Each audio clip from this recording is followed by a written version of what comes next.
Hello student, welcome back to my YouTube channel. आज हम पढ़ेंगे रोला छंद जो कि बोर्ड एग्जाम के लिए इम्पोर्टेंट है और स्पेशली में जो क्लास 10th के स्टूडेंट हैं उनके लिए रोला एवं सोरठा ये दो छंद इतने इम्पोर्टेंट हैं कि हर वर्ष इन दोनों में से ही पूछा जाता है। और सोरठा छंद की वीडियो हम ऑलरेडी अपलोड कर चुके हैं। इस वीडियो के डिस्क्रिप्शन में लिंक है, वहां से जाकर देख सकते हैं। तो फिलहाल इस वीडियो को अंत तक देखते रहिए। देखिए, रोला छंद में सबसे पहले आपको हेडिंग लिखनी है लक्षण। लक्षण आपको इसलिए लिखना है क्योंकि आपको बोर्ड एग्जाम में क्वेश्चन पूछा जाएगा कि रोला छंद के लक्षण एवं उदाहरण दीजिए। ठीक है, तो आपको यहाँ पर लक्षण लिखना है, यहाँ पर परिभाषा नहीं लिखना है। तो डियर स्टूडेंट, आपको किसी भी छंद को रटने की आवश्यकता नहीं है क्योंकि हम इस वीडियो में बताएंगे कि किसी भी छंद के उदाहरण से किस प्रकार से उसका लक्षण लिखा जाता है। ठीक है, तो आपको रोला छंद का केवल एक उदाहरण याद कर लेना है और जो आप उदाहरण याद करेंगे वो 4 पंक्तियों का होगा। ठीक है, और प्रत्येक पंक्ति में 2 चरण होंगे।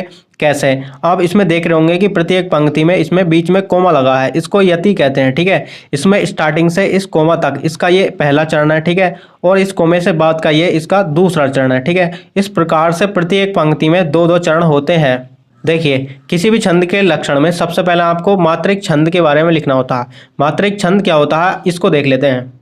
मात्रिक छंद 3 प्रकार का होता है। ठीक है, सममात्रिक छंद, अर्ध सममात्रिक छंद और विषम मात्रिक छंद। हम यहाँ केवल रोला छंद की बात करेंगे। देखिए, रोला छंद सममात्रिक छंद है। कैसे? इसकी एक कंडीशन देख लीजिए सममात्रिक छंद की। सममात्रिक छंद वे होते हैं जिन छंदों के चारों चरणों की मात्राएं या वर्ण एक हों। कैसे? आइए इसके उदाहरण से देखते हैं।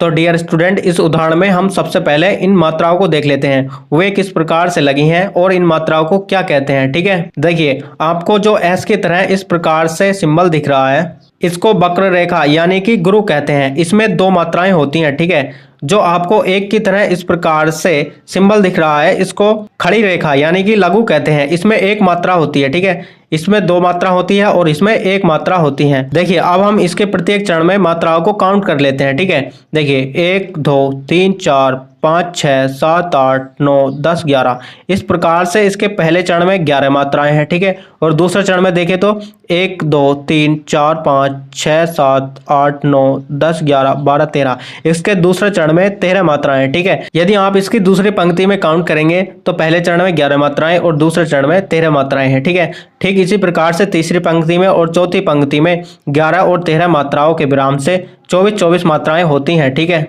आप इसमें देख रहे होंगे कि प्रत्येक पंक्ति के पहले चरणों में 11 मात्राएं। ठीक है, और इसके दूसरे चरणों में 13 मात्राएं हैं। ठीक है, तो इस प्रकार से आप कह सकते हैं इसको सममात्रिक छंद। ठीक है, जिस छंद की प्रत्येक पंक्ति में मात्राएं समान हो वह छंद सममात्रिक छंद कहलाता है। ठीक है, मात्रिक छंद समझ में आ गया। तो सबसे पहले रोला छंद के लक्षण में यही लिखना है कि रोला एक सममात्रिक छंद है। ठीक है, देखिए आगे क्या लिखना है। आप इसमें देख रहे होंगे कि इसमें प्रत्येक पंक्ति में 11 और 13 के विराम से 24 मात्राएं हैं। ठीक है, तो इस प्रकार से इसमें यही लिखना है कि इसके प्रत्येक चरण में 11 और 13 के विराम से 24 मात्राएं होती हैं। ठीक है, विराम के स्थान पर आप यति भी लिख सकते हैं। ठीक है, यति इस कोमा को कहते हैं। एक बार इसके लक्षण को ठीक से दोबारा देखते हैं। देखिए, रोला एक सममात्रिक छंद है।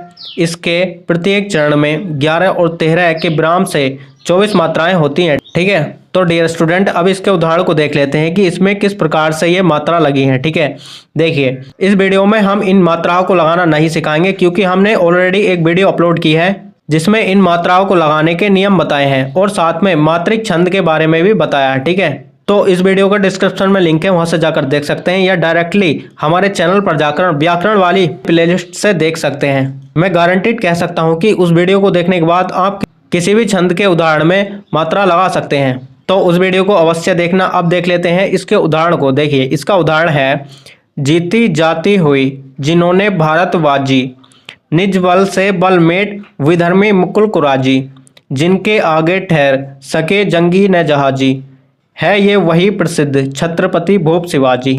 तो डियर स्टूडेंट, इस प्रकार से ये इसका उदाहरण है। इसको आसानी से आप याद कर सकते हैं और हमारी उस वीडियो को जरूर देखना जिसमें हमने इन मात्रा को लगाने के नियम बताए हैं। इन पर रट्टा बिल्कुल नहीं लगाना है, आपको केवल सीखना है ये किस प्रकार से लगाई जाती हैं। ठीक है, तो लिंक वीडियो के डिस्क्रिप्शन में है। तो फिलहाल इस वीडियो में बस इतना ही। वीडियो कैसी लगी कमेंट्स बॉक्स में जरूर बताएं। वीडियो अच्छी लगी हो तो लाइक कर देना और चैनल को सब्सक्राइब करके बेल आइकन प्रेस कर